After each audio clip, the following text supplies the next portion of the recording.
Quite recently, I've been meeting with a lot of founders who they want to run their very first cold email campaign, and they come to us and they say, hey, we want to pay you to do this.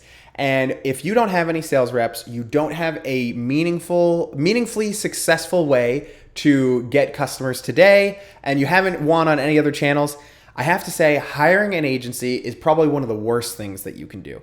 So we actually tell all of those people, do not hire us. We want you to go try other things first. And so in today's video, I'm gonna go through the things that I tell everybody to try when I'm on these sales calls and I say, hey, you're too early, we don't want to take this on, it's too much of a risk for you, you should try this instead. So if you're a founder, a sales leader, or you're just running your first cold email campaign and you don't know where to start, this video is definitely for you. So let's jump into it. So whenever you're cold emailing, in order to just get a positive response, you need three things to go right. You need one, a way to send emails, two, a list of people to email, and then three, something to say to all of those people. And so luckily in today's day and age with all of the technology, problem number one and problem number two are both extremely solved problems. And let's talk about why. So how are we going to send emails? What you don't want to do, unless you're sending 20 emails a day or something super low volume, what you don't want to do is you don't want to send from your main domain. If Google starts marking that domain as spam, your investor calls are going to start going to spam. The people that you got opted in for your ads that you're emailing are going to start going to spam. You're just going to have a lot of problems with going into spam. You want to use these secondary domains. So if you own, my website is growthenginex.com. If you own that, you want to buy GoGrowthEngineX.com, GetGrowthEngineX.com, TryGrowthEngineX.com, all these different permutations. You want to try to keep it as on brand as possible, and you want to keep it as short as possible. Pro hack, if you care a ton about what the domains look like, don't worry about what the domains look like. We work with a company that is a top 10 most website visit company in the entire world. I'm sure, I will bet you they have more name recognition than your company does. And we are at the bottom of the barrel sending from like 26 character domains and nobody cares. So if you at all are thinking, oh, this looks spammy, what are my customers gonna think? Don't worry about it. Try to keep it short, because you just should try to keep it short if we had an option. But if they start getting a little bit long, don't worry about it. It's really not a problem. People don't look at the domains as much as you think. For people who are just beginning, we highly recommend that you just buy the domains and you get your inboxes set up on Zapmail. So when you're setting up these third-party domains, it can be really confusing and it can kind of be overwhelming with all the steps and all the settings you have to do. If you just go to Zapmail, they're just gonna do it all for you. Just swipe your credit card, get them connected to your SmartLead or your Instantly account, you're gonna be completely taken care of. Now, in our agency, we're mostly sending all of our volume through SmartLead. I will say I recommend Instantly more to beginners because it's just a little bit more beginner friendly. If you're a hot shot and need the craziest new API so you can customize everything, go with SmartLead, but I do recommend for most people go with Instantly. So now you're gonna buy domains on Zapmail and then you're gonna connect them to Instantly. And then you want 2 weeks to warm them up. If you need to get started because you just cannot wait, then I would buy a batch of inboxes you know you're going to get started using in 2 days or whatever it might be, and then have another batch of inboxes that do the full two-week warm-up instead. We're sending 30 emails per day per Google inbox right now, 2 inboxes per domain, super easy. This is a solved problem. Even if you were to, if you were to say, Eric, this is too complicated. If you were to go to Instantly, get an account, and then you go to Zapmail, and then make an account and even ask the customer support any of these questions, they're going to tell you. But basically, just go to Zapmail. And if you want to send 1,000 emails per day, just do the math. Okay, we're going to send 30 emails per inbox, 2 inboxes on each domain. How many do I need? And then you're just going to be able to do the math yourself. It's super easy. So when I say this is a solved problem, totally a solved problem. Don't listen to anybody online about, oh, is their email warm-up pool better than somebody else's, this, that. No, just use Instantly and SmartLead, buy Zapmail inboxes. Problem number one, solved. So let's move on to problem number two. Oh, problem number two is list building. And so this presentation started getting into the campaign a little bit too much. But the second problem that you're going to want to solve is list building. If you need to send a really high amount of volume and you don't care about filtering on your ICPs too much, I highly recommend you use Blitz API. Just for this pricing, you get these unlimited leads, you get all these contacts, all these companies. You know, it's basically a second copy of LinkedIn for $300 or for $400 a month, or you can get one of these higher plans, whatever it might be. If you're most people, you probably have a really sophisticated, I always do that. You probably have a sophisticated ICP that you need to plan for. In that case, I would tell you to use Prospeo. The filtering that Prospeo has added into their search filters, nobody has these filters. And so as far as making sure that you're sending emails to the right people, they don't have just the standard job title, location, employee headcount, industry filters. They also have things like what keywords are on the homepage of the website, what customers do these people sell to, what integrations do they have, what are the products and or services that they sell, who do they sell to. If you were to search somebody on Google, like you were to search for cold email services, right? Like if you were to search for these companies on Google, who would come up? And ListKit is a cold email company. StoryGen is a cold email company. This is an email company. This is an email company. All of these are email companies, right? So just the capability that you get from a filtering perspective in Prospeo for the price is just awesome. So like I said, we basically have one and two are solved problems. The way to send emails instantly or Smart Lead, go to Zapmail, buy domains from Zapmail, buy the inboxes from Zapmail, export them, warm them up. You're totally set. If you need a lot of email volume, use Blitz API. If you're going to be sending a lot of volume, if you need really filtered targeted lists, go to Prospeo. I hope you agree with me. Problem one, problem two, solves problems. Now, what then we need to talk about is we need something worth saying. And so this is where I spend all of my time on these calls talking to people. And so for my first campaign, if I'm running my first cold email campaign, the main thing that I want to do is I want to stack the deck in my favor.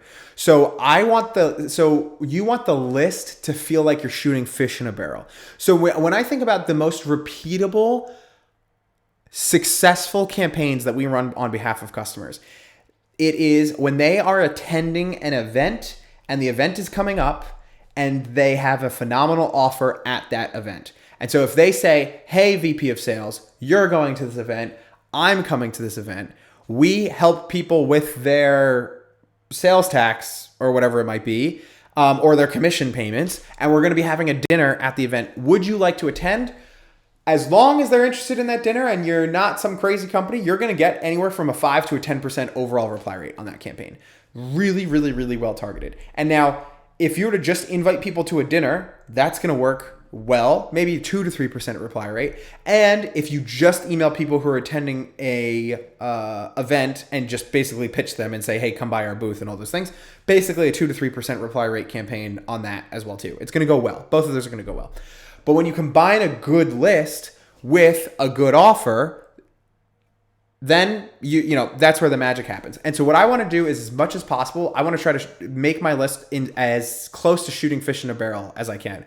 And so not everybody has a dinner that they can invite people with on their first cold email campaign for an event that they're all going to be attending. So we just want to try to stack the deck in our favor. We either want to use hypersegmentation in Prospeo, where we're really filtering all of these, so everybody that we're reaching out to is really sophisticated, good leads. We might want to scrape custom directories, communities, or government data sets to make sure that we're getting those people really right. Basically, do not think at all about, oh, how can I make sure that everybody in my market can hear about this? We want to just stack the list in our favor of, okay, who are the right people in our market who should be hearing about this from us? And so this is a good example. We just launched a campaign. And I wonder how quickly I can bring it up. No, okay. We just launched a campaign for a LinkedIn outreach tool called AimFox. And so we've already generated, I think it's like 70 leads or something. And so I'm just going to pull this up while I'm talking so that you can believe me. And so what we basically did was we targeted people who are already following big leaders in the category. They fit our ICP. They are a service provider. They're a VP of sales. They're a marketing leader at a company that follows one of these companies in here. So they follow Apollo, they follow Clay, they follow Ocean.io, and they fit our ICP. And then we use Prospeo to really target people who do this as a living. So we are helping people do like buying LinkedIn avatars and then doing outbound campaigns with LinkedIn avatars. So we want to help the end user run this as a campaign for themselves. But then we also want to, We also want to help agencies and say, hey, you can provide this as a service for your customers as well too. And so, like I said, we're getting like for every 200 people who respond to this email, 3.4% overall reply rate. If for every 200 people who we email, we're getting a positive response. Really great metrics over here on this one for sure. And so that's just an example of us putting this into practice of we were only targeting people who fit our ICP, that were following certain companies on LinkedIn, and people who are actually doing this for money. And so that worked really well. We were using a company called following.co for the followers. So this is how we got the followers. And then Prospeo, we just did like outbound related keywords in the products and services, as well as the Google's discovery, as well as the website search in here as well. So then the second tip I'm giving people is you want to try to get as close to the money as possible with your offer. And now I know for some of you who are watching this video, you might be saying, oh, I can't do that. That's not what we do. We help security teams with their AI enablement or something. How is that supposed to? I know, I get that. But for as much as you can, when you're pitching something, you want to try to get as close to the money as possible. And so what I mean by that is there's like 6 offers. Every offer in the world breaks down into basically the same 6. Raise status or live healthier. So a Rolex or a diet. In B2B, you could throw those away because we're not doing any of those things for people in B2B. Then you can help them make money, make new money. You can help them save money. You can help them save time, and you can help them reduce risk. Those are basically all of the offers. We used to try, based on all 4 of these different B2B offers, we would give credence to all of them and we'd run experiments on all of them. Now, as much as possible, we will only talk about helping people make new money as much as possible. And if they can't help them make new money, then we'll talk about how we can help them save time. And we used AI on every campaign that we ran in the last year. And most of the successful campaigns came down to helping people make more money. I just guess people really aren't interested in saving. I guess if they thought they could save money, they would have already done it by now. And then people, the second thing they're interested in is saving time. But really, if you can get close to the money, we want to do that. I was talking to a founder last week who he created an AI that could spin up advertising campaigns immediately. And his whole pitch was how he would help you test 10 creatives a day. And from those 10 creatives, you don't have to have a team to do it anymore. You could save all this time, et cetera, et cetera. And he got 0 positive responses from that. And so then I said, hey, you need to make this an offer instead about, how much are you willing to put on the line that you can promise that they will find an outlier ad in 7 days, 14 days, 28 days. How long is it going to take? And he said, well, on average, in 21 days, they find something that at least cracks their top 3. And I said, okay, good. You want to put that in there and say, we will help you make more money by finding an outlier ad in 21 days. Otherwise, you don't pay for the service. And I mean, it's a software. So having that risk reversal on this guarantee is super easy for them to do. It's literally just the cost of AI tokens to be able to do that. And so a big recommendation I make to people is if you can help people make more money and explain how they will get new money, great. I also keep using this phrase, new money. I've thought about helping people, obviously making more money is a known thing, but Daniel Fazio from Client Ascension talks about this a lot because there will be people, and this is an exact example that he uses. I'm not trying to steal anything that he said. Full credit to him. If you were to email people and say, I can help you make more money by emailing the leads that are in your CRM, that's something that they could do already. That you're not going to get really high responses on that. We just tried helping somebody do that and it didn't go that well. You want to talk about how can you help them make money that is new, that they wouldn't have gotten otherwise, done for them. As close to it as you possibly can there, right? The second campaign, so like I said, the first campaign that we want to run is we want to stack the deck in our favor. This was an example of how we stack the deck in our favor. And then when we're stacking the deck in our favor and we're creating our offer, we want to get as close to the money as we possibly can. While still getting as close to the money as we possibly can, if you can, the second campaign I always recommend to people is to run a lookalike campaign. So you also can just use Prospeo to do this as well too. AI lookalikes, put in, we don't have anything searched here, right? So if you just put in clay.com, right? And we just find AI lookalikes. If you don't know what Clay is, then all these companies are also data companies as well too. A lot of them even integrate with clay.com as well. So yeah, so obviously this lookalike thing works really well.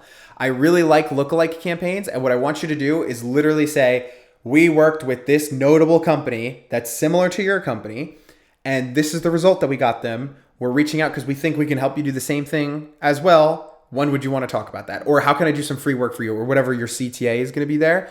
Run a lookalike campaign to these companies. Now, if I were to say to other people that I ran outbound for Clay for 2 years, Clay has enough notoriety now in the go-to-market space that would mean something to them. If the company that you have a case study with does not have that level of notoriety, then I would flip it and I would say the company name, but I would explain, I would just put in there and remind them that like, this is also a dental manufacturing company, or they are a paid media marketing agency with 50 employees. Like, just so that if they've never heard of them, they can actually read explicitly that this company was similar to you in your situation as well too. A lot of times people get the case study wrong, and it actually takes away from the message because it doesn't actually mean anything to the person that you're reaching out to. But that would be my recommendation. So again, if you're a founder, sales leader, marketing leader, running your first outbound campaign, run it with the tightest, most segmented list you can. Try to talk as much as possible about how you can help them make more money. Run a lookalike campaign using tools like Prospeo, Ocean.io, Disco-like, whatever it might be, of who are similar companies to your best case studies. And then the third campaign I recommend to everybody is you could use Prospeo for this. Clay will let you pull this for free as well too. Try to find people in your ICP who just joined in the most recent 90 days as well too. Scrape Sales Navigator, whatever it might be. A new enroll campaign is always one of my favorite campaigns. And then I just want to touch on, a Dream 100 campaign. And so then the final recommendation I make that's a little bit more advanced of a recommendation is Chet Holmes had this idea of a Dream 100 marketing strategy, where you would basically make a list of all the top 100 companies that you'd want to work with, and you would do anything to get their attention. And what's so interesting is if you go through that thought process of what would you do to get their attention, you could have a whole list of things that you'd want to do.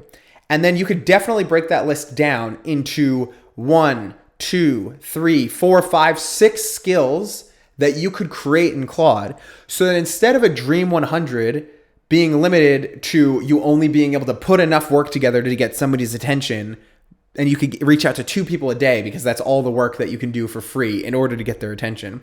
You can now use Claude Code and Codex to turn a Dream 100 into a Dream 10,000, because if it were me and I run a service to help people get more leads, I would literally take my Dream 100 and run an outbound campaign on their behalf with generic inboxes. And then as soon as we get a lead, go harass the VP of sales and say, hey, we got you a lead. This is what we did. Would you want to talk about having this happen more often? Like Alex Hormozi talks about, the greatest service in the world has no time between payment and delivery. And so if you're a marketing agency, somebody swipes your credit card and then their phone rings with a lead. How much better can it get than that? And so now, if we can get them a lead before they swipe their credit card, how much better does it get than that? And so those are the things that I'd be thinking about. We would be able to do 2 of those a day manually, but with AI, we can scale that like crazy. And so another recommendation I make for people is, if it's possible, use AI to build this Dream 100, Dream 1000, Dream 10,000 list. And then if the free work that you're able to provide works out for everything, then so be it. When I say the free work that you're able to provide, if you can come up with free work and use that to get people's attention and it works on a small scale, then scale the crap out of it. Now, some of you might also be looking at me and say, hey, Eric, you're a services company who can run these kind of service-based offers. I can't be doing these free things for people. What should I be doing instead? And so we have a company that is a payments collection company. And one, they made a calculator to say like, oh, depending on how much you're processing, this is how much we believe you could save. That kind of works in the first one. But what we will do is we will use AI to basically try to help them. They're reaching out to construction companies. They're reaching out to roofing companies. They're reaching out to general contracting companies, those kind of things, we will use AI to try to find them a government contract. And then we'll say, hey, basically we'll just put it in the PS line. Hey, we don't like sending emails without some value. I found this government contract that was open for bid. Thought you might want to know about it. When they pay you, we'd love you to use the platform to collect the payment. Let me know if you need any more information. The same way I emailed you, we'd be able to, get you all the emails. It's literally that long. I know that sounds crazy, but that meaningfully lifted our positive reply rates for sure. And it was, it's kind of funny because that has nothing to do with the offer, but there was that law of reciprocity that they saw that we were putting in the extra effort. So then they recognized that and kind of gave it back to us. So so if you've never run a cold email campaign before, like I said, Smart Lead instantly for your infrastructure. Buy domains and inboxes on Zapmail. Warm them up. Just literally ask Claude, go to Zapmail's website and give me the best practices. And that's all you're going to have to do, right? Then for the lists, if you need a really high volume campaign for some reason, go use the Blitz API. If you need really targeted lists, use Prospeo. Try to run your first campaign like you're shooting fish in a barrel. So like we were running a campaign for pilot.com in the past, and we were literally like, if they are a founder who's never been a founder before, has no finance person on the team, founded in the last 2 years, raised money, and have over 10 employees, they would get a different message than they have been a founder before. They have not raised money. They don't have a finance or accounting person on their team. They have 10 employees, and we found them using Shopify or something, right? Like we were really stacking the deck in our favor because that is a really hard offer to get people to say yes to. So we were really doing a lot of segmentation. When you run your first campaign, highly recommend that level of segmentation. Like really go crazy with it. Use Clay to get it better as well too. When you do your offer, try to get as close to new money as you possibly can. Run a lookalike campaign. Highly recommend that for everybody. Run a new enroll campaign as well. And then think about this Dream 100 strategy and see if there's anything that you could do for free to get somebody's attention that has to do with your offer. Or even if it kind of has to do with your offer, that can help as well too. So let me know if you have any questions about this, and I'll see you on the next video.